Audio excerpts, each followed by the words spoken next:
يا مساء الخير للجميع. اليوم وصفتنا الفريكة حنعملها بطريقة تنجح معكم. كتير ناس ما بتنجح معها الفريكة أو بتقسى معها أو كمان هيك بتروح طعمة الفريكة. فاليوم حنعملها بطريقة حلوة. هلا هون عندي أنا فروجي كاملة مقطعة هيك قطع، وكمان بنعاها كتير منيح بالمي والخل، وبعدين بنشيلهم وبنحطهم كمان مي حلوة على النار. بس لتغلي المي بنشيل الزفرة عنا وبنحط هون المعطرات، وبعدين بعيفها نص ساعة وبناخد ميتها بعدين. هلا هون عندي الفريكة أنا. اهم شي لازم نقي الفريكة لانه بيطلع فيها بحص ناعم، وبيطلع هيك فيها حبات سود وشي لازم نشيلهم منيح. والفريكة ما بغسلها، ما بتنغسل الفريكة، لانه اذا غسلنا الفريكة صارت مثلها مثل الحنطة، راحت طعمتها كلها. هلا بنجيب هون معلقتين سمنة معلقتين زيت وبننزل الفريكة، لانه بدي هلا احمص الفريكة مزبوط لحتى هيك تتشبع كتير بالسمنة. بس هيك لتعطينا هيك لون خفيف، يعني 3 دقايق. وبعدين بنحط هون لكل كوب فريكة بنحط لهم 2 كوب من المية الفروج. وشايفين هلا هي الحنطة اللي طلعت لبرا، هلا هي بنشيلها هيك بالمصفاي. هيك بيكون تأكدنا انه ما عاد فيها شي ابدا. ومثل ما قلت لكم الفريكة ما بنغسلها. هلا بس غليت بننوص النار عليها وبنعيفها لحتى بنرجع بنشوفها اذا كمان بدها مي، لانه هي الفريكة بتاخد مي، كمان بتحب المي كتير.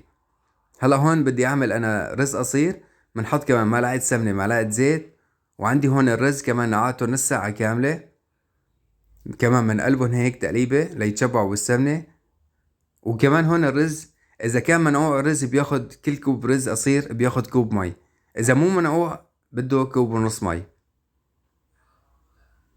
هلا هون الفروج بعد ما سلقتهم بنحط لهم بابريكا بهار اسود، وبنحط كمان هون عندي زنجبيل، زائد هيك رشة ملح خفيفة، شوية زيت زيتون، وبنحط كمان هيك معلقتين لبن، وبنحطهم بالفرن على درجة حرارة 200 بس لبين ما هيك يعطوا لون خفيف بنشيلهم.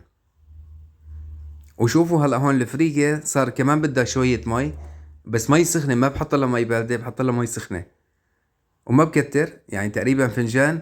كل ما بشوفها انه بدها وما استوت بحط لها كمان تقريبا فنجان مي، لحتى بشوف انه خلص استوت معي. وبتطلع بهالشكل هذا، ما لازم تنشف كتير. هلا هون بنجيب كمان صحن تقديم وبنحط عليهم الفريكة بعد هيك ما استوت معي. يا سلام، عن جد الريحة شي بجنن. بنطبق هيك فوق الرز ابيض كمان، وبنحط كمان هون عندي بعد ما هيك حمرتهم للفروج.